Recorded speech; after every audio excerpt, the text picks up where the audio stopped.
2014 election. അന്ന് ഞാൻ കണ്ണൂരാ. ആ ഇലക്ഷന്റെ സമയത്ത് ഞാൻ വിചാരിച്ചുകൊണ്ടിരുന്ന മുഴുവൻ ആ ഒരു പ്രഭാവലയവും ആ പ്രകടനവും പരിപാടിയൊക്കെ കണ്ടിട്ട് സുധാകരൻ നിഷ്പ്രയാസം അങ്ങ് ജയിച്ചു പോകുന്നു. എന്തിനാണ് ഈ ആവശ്യമില്ലാത്ത കാര്യമൊക്കെ വിചാരിക്കാൻ പോയത്? അത് നമ്മൾ ഈ മൊത്തത്തിലുള്ളൊരു ഓളവും ബഹളമൊക്കെ കാണുമ്പോഴാണല്ലോ പലതും ചിന്തിക്കുക, അതാണ് സാധ്യത എന്നുള്ളത്. പക്ഷെ ശ്രീമതി ടീച്ചർ മിന്നും ചെയ്യായിരുന്നു, അത് തീരെ പ്രതീക്ഷിച്ചില്ല. അമ്മാതിരി ഇലക്ഷൻ ഇത്തവണയും അങ്ങനെ സാധ്യത ഉണ്ടോ എന്നുള്ളതാണ്. കാരണം പുള്ളി വീണ്ടും ഇങ്ങനെ നിൽക്കുവാണല്ലോ ഇങ്ങനെ സ്റ്റഡി ആയിട്ട്. അല്ല, ഇപ്പോൾ കണ്ണൂരിൻ്റെ ഒരു രാഷ്ട്രീയ സാഹചര്യം പരിഗണിച്ചാൽ ആരും ജയിക്കാം. കണ്ണൂർ ഇഞ്ചോടിഞ്ച് മത്സരം നടക്കുന്ന ഒരു മണ്ഡലമാണ്. ഇപ്പോൾ കണ്ണൂർ എന്ന് കേൾക്കുമ്പോൾ ആൾക്കാർ വിചാരിക്കും CPM എന്തോ അനായാസം ജയിക്കാൻ പറ്റുന്ന സ്ഥലം. അങ്ങനെയല്ല. ഈ 2009 മുതൽ, അതായത് പുതുക്കിയ അതിർത്തികളോടുകൂടി മണ്ഡലം നിലവിൽ വന്നതിന് ശേഷവും കണ്ണൂർ ആർക്കും ഈസി വാക്ക് ഓവർ അല്ല. അതിനു മുമ്പ് കുറേ കൂടി ടഫായിരുന്നു.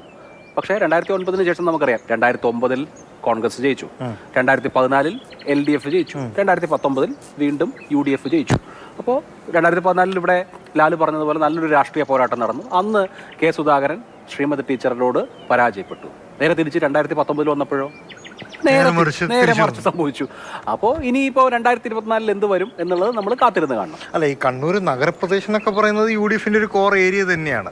ഈ അബ്ദുള്ളക്കുട്ടി എങ്ങാണ്ട് ജയിച്ചതായിട്ട് എങ്ങാണ്ട് ഒരു കഥ പണ്ടേയാണ്, അത്ഭുതക്കുട്ടി എന്നൊക്കെ വിളിച്ച് ഭയങ്കര ബഹളവും കാര്യങ്ങളൊക്കെ ആയിരുന്നു, കണ്ണൂർ പിടിച്ചെടുത്തു എന്നൊക്കെ പറഞ്ഞിട്ടുള്ളത്. പക്ഷെ പിന്നീട് അങ്ങോട്ട് LDFന് വലിയ കാര്യമായിട്ടുള്ള ജയമൊന്നും കണ്ടും കേട്ടൊന്നും ശീലിച്ചിട്ടില്ല. അല്ല, അത് പഴയ കണ്ണൂർ മണ്ഡലത്തെ സംബന്ധിച്ചാണ്. അന്ന് ഇപ്പോൾ വടക്കേ വയനാട് പോലെയുള്ള അന്നത്തെ പഴയ നിയമസഭാ മണ്ഡലങ്ങളൊക്കെ ചേരുന്ന ഒരു മണ്ഡലമായിരുന്നു കണ്ണൂർ.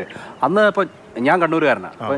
ഇപ്പോൾ ഞാനൊക്കെ വിദ്യാർത്ഥിയായിരിക്കുന്ന കാലത്ത് അത് മുല്ലപ്പള്ളി രാമേന്ദ്രനാണ് അവിടുത്തെ MP. മുല്ലപ്പള്ളിയെ പരാജയപ്പെടുത്താൻ വേണ്ടി AC ഷൺമുഖദാസ് കന്നഡ ചിഹ്നത്തിൽ 98 മത്സരിച്ചത് ഞാൻ ഓർക്കുന്നു. അന്ന് വളരെ ചെറിയ നാരോ വോട്ടിനാണ് മുല്ലപ്പള്ളി അന്ന് ജയിക്കുന്നത്. അന്ന് CPM വിചാരിച്ചു അടുത്ത തവണ ഇത്രയും കുറഞ്ഞല്ലോ, അപ്പോൾ അടുത്ത തവണ എന്ന് കരുതിയിട്ടാണ്, അങ്ങനെ വിചാരിച്ചിട്ടാണ് അന്ന് SFIയുടെ നേതാവായിരുന്ന അബ്ദുള്ളക്കുട്ടിയെ അങ്ങോട്ട് അയക്കുന്നത്. 99 അബ്ദുള്ളക്കുട്ടി മത്സരിക്കുന്നു, 10,000 വോട്ടിന് മുല്ലപ്പള്ളി രാമേന്ദ്രനെ പരാജയപ്പെടുത്തുന്നു. അന്ന് എനിക്ക് ഓർമ്മയുണ്ട്, നമ്മുടെയൊക്കെ അടുത്തുള്ള LDF പ്രവർത്തകരൊക്കെ പള്ളി ഞങ്ങൾ പൊളിച്ചിട്ടില്ല, ഇന്ന് ഞങ്ങളൊരു പള്ളി പൊളിച്ചു, ആ പള്ളി മുല്ലപ്പള്ളി എന്നൊക്കെ പറഞ്ഞ് മുദ്രാവാക്യം വിളിക്കുന്നത് വലിയ ആഘോഷമായിരുന്നു. കാരണം കണ്ണൂർ എന്ന പേരുള്ള മണ്ഡലത്തിൽ CPM സ്ഥാനാർത്ഥി, അത് അരിവാൾ ചുറ്റികയിൽ ജയിക്കൽ ആ സമയത്ത് വലിയൊരു സംഭവമായിരുന്നു. കണ്ണൂരിൻ്റെ ഒരു ഘടന പരിശോധിച്ച് കഴിഞ്ഞാൽ ഇപ്പോൾ CPMന് വലിയ മേൽക്കൈയുള്ള മണ്ഡലങ്ങൾ ഈ പറഞ്ഞ നിയമസഭാ മണ്ഡലങ്ങളുടെ കണക്കെടുക്കുമ്പോൾ അവിടെ ഉണ്ട്. അതായത് നമ്മുടെ മുഖ്യമന്ത്രിയുടെ ധർമ്മടം, മട്ടന്നൂർ. ഇപ്പോൾ ധർമ്മടത്തും മട്ടന്നൂരും മാത്രം കൂട്ടിക്കഴിഞ്ഞാൽ 1,00,000 വോട്ടിന്റെ അഡ്വാൻറ്റേജ് നിയമസഭാ തെരഞ്ഞെടുപ്പിന്റെ കണക്കാണെങ്കിൽ LDFന് കിട്ടണം. മട്ടന്നൂരും ധർമ്മടവും തളിപ്പറമ്പും,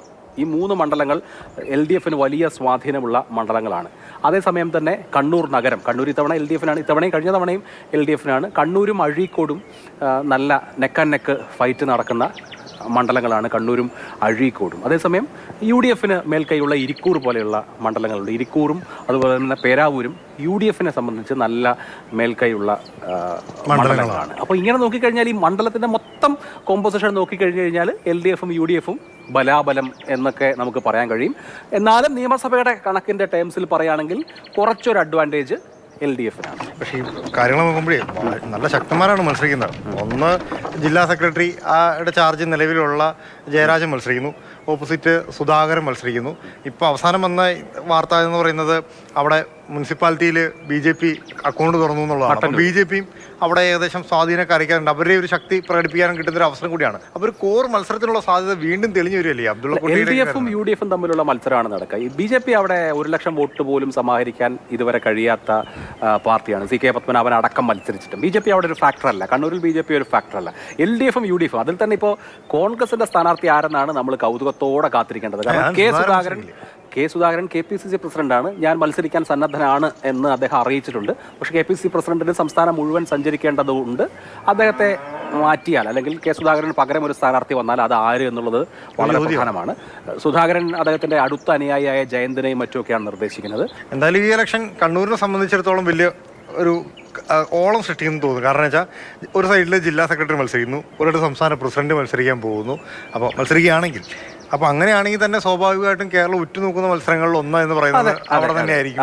അതെ, വടകര പോലെ തന്നെ കേരളം ഉറ്റുനോക്കുന്ന പോരാട്ടം കണ്ണൂരിൽ നടക്കും, സംശയം വേണ്ട. ശരിക്കും പറയാം, നമ്മൾ ഫോക്കസ് ചെയ്യേണ്ട കുറെ സ്ഥലങ്ങളിലേക്ക് അങ്ങ് മാറിക്കൊണ്ടിരിക്കുക കേട്ടോ. കാരണം ആദ്യം പറഞ്ഞ പോലെ ഇതൊരു പൊടിപാർന്ന അടിയിലേക്കാണ് ഈ സാധനം മുഴുവൻ പോയി. നല്ല രസമായിരിക്കും ഈ മത്സരം എന്നുള്ള കാര്യത്തിൽ നമുക്ക് ഒരു തർക്കവും വേണ്ട.